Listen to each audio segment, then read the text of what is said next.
Assalamualaikum warahmatullahi wabarakatuh.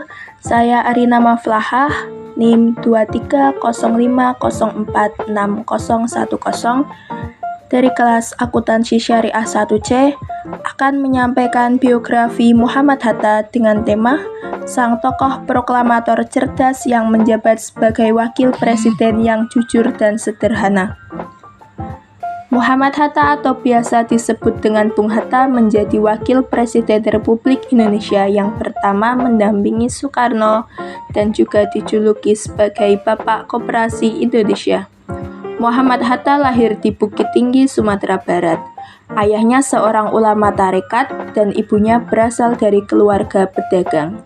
Saat berusia 15 tahun, beliau sudah banyak bertemu dengan tokoh-tokoh politik seperti para tokoh di Jong Sumatera Bon. Tahun 1921, beliau melanjutkan studi di Belanda dan pada tahun 1925, beliau menjadi ketua PPI selama 5 tahun yang berakhir pada tahun 1930. Pada tahun 1925, beliau memimpin Kongres Demokrasi Internasional untuk Perdamaian di Versailles, Prancis, yang membuat nama Indonesia mulai dikenal oleh dunia. Setelah lulus, beliau bergabung dengan Klub Pendidikan Nasional Indonesia, biasa disingkat dengan PNI, untuk mengenalkan politik kepada masyarakat. Tahun 1933, beliau mengkritik pengasingan Soekarno ke Flores lewat berbagai media massa. Beliau ditangkap bersama Syahrir dan diasingkan ke Tigul, Papua. Selama di sana, beliau tetap menulis lewat surat kabar Jakarta maupun Medan, rajin membaca buku dan mengajarkannya kepada teman-temannya di sana. Setelah dikeluarkan, beliau menjadi ketua PPKI dan menulis teks proklamasi agar proklamasi segera diumumkan. Pada tanggal 17 Agustus 1945, bersama Soekarno, beliau membacakan teks proklamasi di kediaman Soekarno dan resmi menjadi wakil presiden pertama mendampingi Soekarno. Di saat Belanda melanggar perjanjian Linggarjati dengan melakukan agresi militer Belanda kelas 1, Bung Hatta menemui Jawaharlal Nehru dan Mahatma Gandhi untuk meminta bantuan dan masalah Indonesia akhirnya dibawa ke PBB.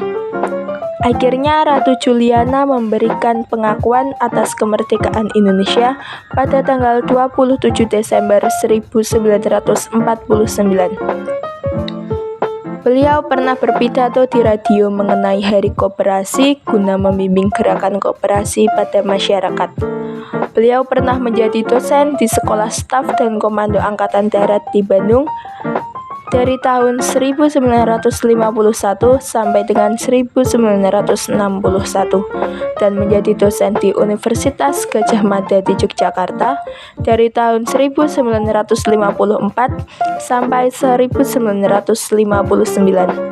Akhirnya beliau diberi gelar Bapak Koperasi Indonesia atas perannya memajukan koperasi pada tanggal 17 Juli 1953. Beliau beberapa kali mengajukan surat pengunduran sebagai wakil presiden karena menurutnya, jika parlementer telah terbentuk, kepala negara hanyalah simbol, sedangkan wakil sudah tidak diperlukan. Setelah mengajukan pengunduran beberapa kali, akhirnya pengajuan beliau disetujui oleh DPR. Beliau mendapat anugerah bintang RI kelas 1 dari pemerintah dan diangkat sebagai warga utama ibu kota dengan berbagai fasilitas. Beliau meninggal pada 14 Maret 1980 dan dimakamkan di Taman Pemakaman Umum Tanah Kusir, Jakarta. Pesan Bung Hatta: Indonesia merdeka bukan tujuan akhir kita. Indonesia merdeka hanya syarat untuk bisa mendapat kebahagiaan dan kemakmuran rakyat.